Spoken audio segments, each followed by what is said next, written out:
Hello, my honey. It's me, Tavis Mongardi from RuPaul's Drag Race UK Series 7. And girl, we are getting into it today. How are you? Are you alright, my wolf? How have you been? Happy New Year. How are you doing? So it is 2026, my loves. And as we're moving forward to the future, I wanted to take a second to reflect on the past. And also, I'm really proud to say that this video is in collaboration with Barnados. Now, for anyone who doesn't know, Barnados are an incredible organisation who focus primarily on the protection and safety of children, including things like the foster care system. Now, if you watch my journey on season 7, you'll know that's something I spoke very candidly about. I discussed some of the hardships of my childhood in the foster care system. I got to adopt the incredible Danny Harmer, aka Tracy Beaker, as my very own drag daughter, Daenerys. And I was able to speak candidly about all of my experiences, so thank you so much to the BBC and for Drag Race for offering me that. A difficult reality is that currently in the UK, a child enters the foster care system every 20 minutes. So Barnados reached out to a collection of celebrities, influencers, young people, I'll let you decide which one I am, to create a piece of content or art that to them signifies in 20 minutes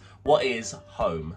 But then I thought to myself, I wouldn't be in this position, on this platform, getting to talk to you about my experiences if it wasn't for Drag Race, so why don't we revisit my journey to Drag Race? And so, pray for me now, we are going to be reacting to my first ever Drag Race audition tape. Divas, anyone who's applied for Drag Race will tell you the process is a bit of a slog. I didn't apply for seasons 1 or 2 because I just knew I'd be out of my depth. And I think initially I was planning on waiting to around season 4 or 5 to send in my first tape. But obviously season 3, the tape process was when we were in lockdown. Girl, doesn't that just seem like such a lifetime ago? Woof. So let's jump in with my season 3 audition tape. But before we do, make sure to like, comment, subscribe and hit the notification bell so you don't miss a single one of my videos. It's just that easy. I'm getting the ick, I'm getting the ick. I'm getting the ick. Okay, right, let's go. Hiya, you know. Hiya, you know. Cringe. Stop. Firstly, off the bat, why am I northern? Girl, I look crazy. But also, I look so young. My name is Tavis Mongardi. I am 23 and I am from Brighton.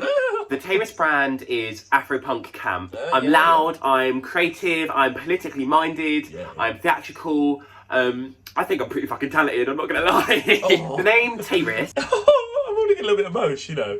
It's already quite like humbling to see the ideas were there, you know, because even look at this backdrop. When I made this backdrop for my season 7 tape, I just wanted it to be like a little harken back to the first tape I made with the graffiti. I don't know, there's a random hashtag in the corner, I don't know what's going on, but gag. Anyway, let's carry on. Tavis is half Tasty from Orange is the New Black and half Iris from Pokemon Black and White because I am an unashamed loser. And as for Mongardi, I used to have this friend who had a boyfriend whose surname was Mongardi. And, you know, I never met him before. We weren't even like mutuals on social media. But I was like, do you know what? If I steal that, he's never going to put 2 and 2 together. And so I appropriated the name. Also, this makeup is crazy. Like, let's go into this. This makeup is crazy. Firstly, what is going on with my lashes? Like, why are they thinner on the outside than they are? Got no blush. These freckles, I think I was finding my way with the freckles. They end up taking a really hard turn in the wrong way about a year later, but I curb them back. I will say, this lip, puss. Brow highlight, puss. Am I shaving my brows off here? Are they glued? The drag scene in Brighton. I do have eyebrows. Gag, I smashed that. Go on. It's this like gorgeous little pocket of like artistry and intellectualism. I think the drag that I do is very personal and has a richness and complexity that's really allowed it to stand out and given me a wonderful career so far. Girl, love me. Someone's key dropped out of their English degree recently because I'm there like, oh, my drag has a richness, a complexity that you wouldn't understand. I read books. In September 2018, debuted The Chocolate Box, a night of POC excellence. It was an all-POC cabaret hosted, created and produced by myself. To be able to create such an important and vital space to celebrate black artistry and black voices has really been the highlight of my career so far. That's so lovely, and I'd say the same 1,000 times. My drag is always, first and foremost, about championing blackness. And even, not gonna lie, another little full circle moment, I'm talking about The Chocolate Box, which is my POC collective, and we're about to do it at Butlins in a couple weeks' time. Is that next weekend? Gag's next weekend. So, listen, girl, it's working, isn't it? So in and out of drag, I think I still still show the same like confidence and generosity and warmth. I'm definitely more emotionally erratic out of Jag. I'm a crybaby, I love attention. Like I'm definitely also a little bit of a shit stirrer, but it's a drama, Mick, I just love it. Okay, cringe. So, firstly, that is so true. You saw me cry, you saw me kick off. Like, I was very much heart on my sleeve from the jump. But also, girl, not the Gavin and Stacey reference. You should know better. Cringe. My signature moves in drag are really anything that straight people have beaten to death. Like, I absolutely love a dab. I love a... Cringe, not the dab. Also, I don't know if you can see, I'll put on a screenshot. I've got a massive scab on my arm because I've been biking down this hill in Brighton and a dog had run in front of my bike and I'd like hit the brake but hit the front brake instead of the back brake on the bike, so it flipped over and I'd scraped my arm up. I think I still got a little scar, yeah, gag. So I'm just doing half this tape like a big pustular scab on my arm. I guess my drag is really developed as a catalyst for trauma. Okay, girl, this cut. Firstly, I would say, in your tape, it kind of changes every year, but for season 3, they had us do a personality section, which is what you're seeing now, the confessionals, so like your talking heads would be, show you a minimum of 4 looks, a lip sync to a RuPaul song, an acting challenge, and your Snatch Games, which we'll get into. But again, I'm clear to I need to talk about my hardship, so that was a jarring cut, but yeah. I'm the UK's next drag superstar because I've got the skill set, I've got the brand, I've got the heart, I've got the mind, I've got the passion, and I'm Terrace Mongardi, bitch. Like, get into it. Get into it. Gag it. Clock it. Gag it. Yeah. Right, mama, this is where it all takes a sharp turn. It's time to get into these looks. Woof. Right, here we go. Tall in the pink, my BO stinks. Gag. Right, sorry, right from the jump, this is actually my hometown wig. We took off the puffs and redid them. So it was originally Dan Chapman and it was then redone by wigs like Alec. But gag, yeah, also this wig being the first wig you see in my looks and it being the first wig I wear on the runway is crazy. Gaggy. I'm giving you Fuchsia Africana, I'm giving you leg, I'm giving you Caribbean Prince who needs to transfer money to a bank account in UK. Drink this tall pink glass of me, love. What does that even mean? I'm giving you Caribbean Prince who needs to transfer money to bank account in UK. Fierce. Also, look at the fucking scab. But, I look crazy. But actually, kind of pussy. Yellow, yellow, yellow. I'm cooking in my own juices wearing this, but all the best steak cuts are marinated. Did someone leave a cake out in the rain? Or am I just chatting shit? PV, see you later. Right, again, this look does not fit me at all. Basically, I'd lost so much weight in lockdown that you can kind of tell in this still, I've had to take sellotape, because I didn't have the sewing knowledge, or sewing machine even in the house. So I had to take sellotape and pull it, like the fabric back to make little darts in the back. So it looked like it had been like taken in a bit, like it does not give. I actually got this outfit because Revenge are doing a hats-themed New Year. Hats incredible. So, I mean, is it incredible? Who knows? Get your puds out for the lads. I'm here to slay. Spell however you spell Santa slay. And Santa? I hardly know her. Okay, firstly, why am I gooning at the end? But, why am I gooning? I'm giving you this gorgeous caftan with hair straight out of the Crust Dog show, but the big Gorgeous. I don't know. bitch's pedigree. And this print, I believe in the world of chess, is called a checkmate. I roll. This entire look is done Oh! by me. Christ! This look, I think we made for Polyglamorous Orange. Go. None of it's even. Let's actually pick apart this look. The nose is wonky, the horn is coming off, there's acrylic gems as rhinestones on the eye.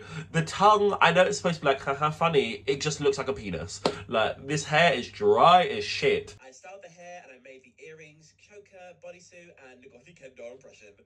Orange, you glad you're gonna cast me on season 3? Apparently not. This is Tavis delivering glamour. Okay, The dress is white, the jewellery is perfect, the hair is dusted, literally, literally. Come on, slow-mo. I love to serve. That slow-mo shot really gags them.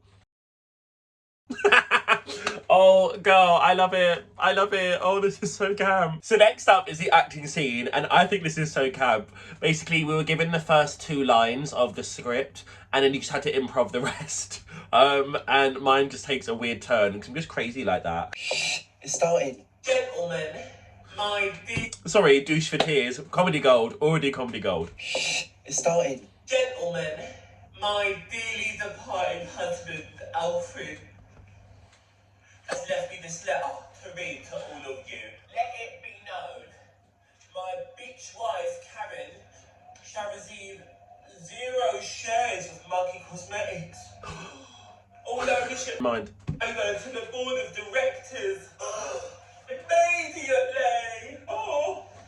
Why am I talking like I'm Stacey Dooley? The impudence, the audacity, the unmitigated gall.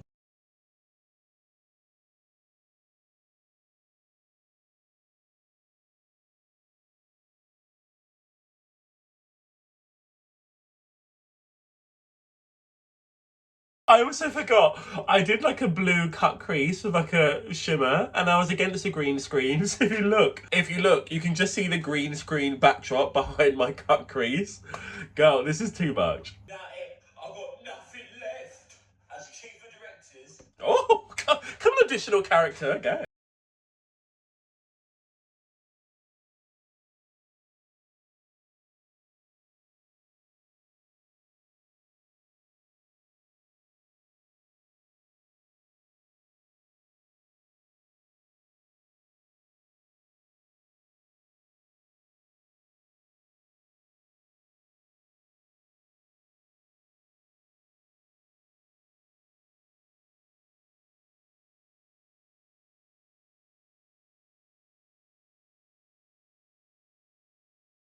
Gag it!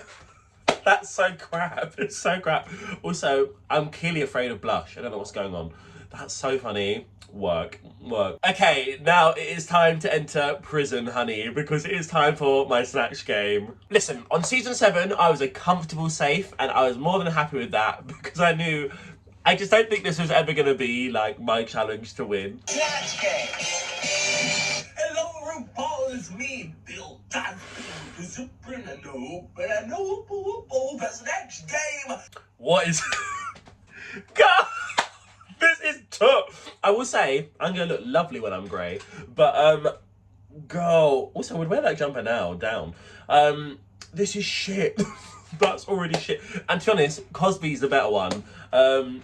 God, I think in my mind, I was like, this is a really bold character choice. And I was thinking on the lines of, for instance, I knew the year before Tia Coffey had done Madeleine McCann's mum. Spoiler. But, spoiler to nothing. But I think I was like, okay, I need to make a bold impact character that even if they don't like, no one else would have done. And there's probably a reason why no one else has done it.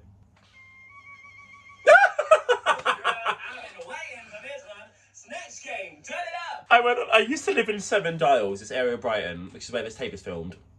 And then I went on Seven Dials community board and said, hey, does anyone have a flute? Does anyone have a flute I can borrow?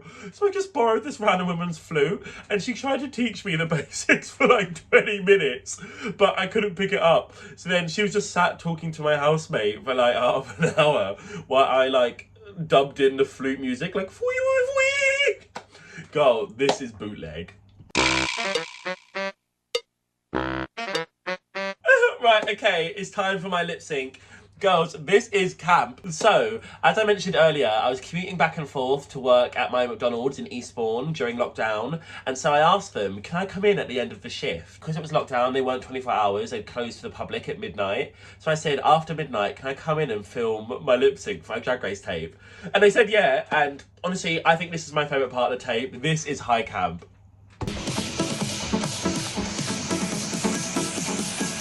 This look, chop, but anyway. Who you waiting for? Another savior. Always looking, but you never find, Waking up from another night gone.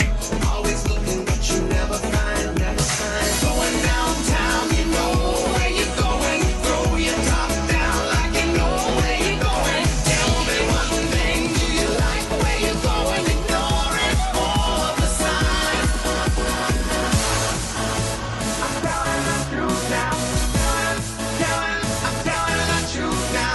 Come on, cinematography. My friend Steph filmed this for me. She turned it out. Come on.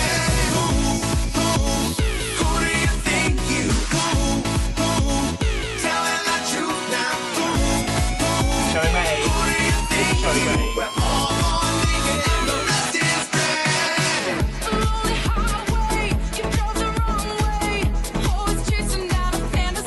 Is that a burger?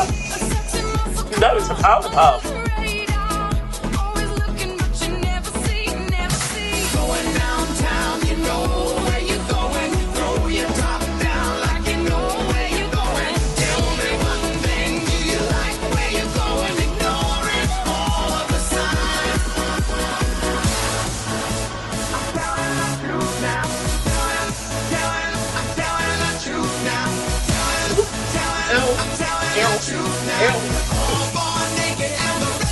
Yeah.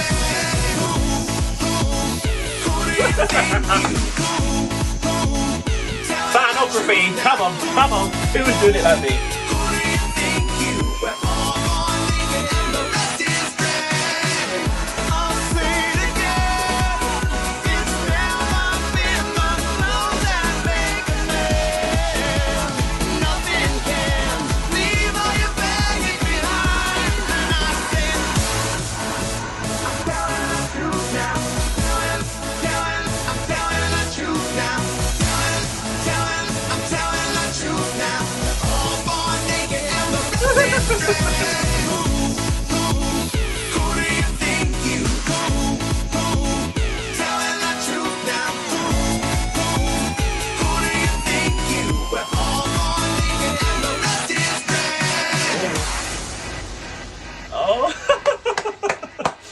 Oh, I love that. Do you know what? That's so lovely to watch back. Like, it's so interesting how, like, the puzzle pieces are already starting to be there, but I'm just first putting them into place. And, like, you know, it's been, like, such a long journey of drag and myself. And, yeah, like, I think I'm so excited to get to present not only my drag, but all of my heart and everything on season 7. And this was the first stepping stone, like, it really was. And listen, season 7 might not have been my time to win the crown or even any badges, really. But listen, I'm top 5, and, like, to be so real, I know that of all the cast of season 7, I can really say I'm very much one of the ones who you got to see a fully rounded version of themselves. You know, I got to share some really personal parts myself, and listen, to me, home has always been my family and my chosen family and my queerdom. And so just doing this thing with Barnados today and getting to recap this video, it all just feels very full circle, and I'm really like a little bit emotional. Thank you so much, Barnados, for getting in touch with me to create this piece of content with you. This has been really, really wonderful, and it's such a reminder of not only my successes, but the success of the system and what it can do for people like myself. So if you have any interest in fostering or learning more about the foster care system and how to help children's lives, please do look at the resources in my bio below. And thank you so much for tuning into this reaction to my season 3 audition tape. Listen, there are clearly 4 more in the vault, so if you'd like to see another one of those in the future, please do leave a comment below and I'll make sure that gets done. If you enjoyed this, please make sure to like, comment, subscribe and hit the notification bell so you don't miss a single piece of Tayris content. Reminder, I am on Cameo. You can book a little cameo for me. I have merch with youbettermerch.com, and I have some fabulous projects coming along, including more episodes of BBL, more tutorials, more behind the scenes stuff. Diva, now's the best time to become a Tayris fan, more than ever. I will see you all very, very soon. Much love. Big up from me, Ballad, and God's sake. I'll see you very, very soon. Bye.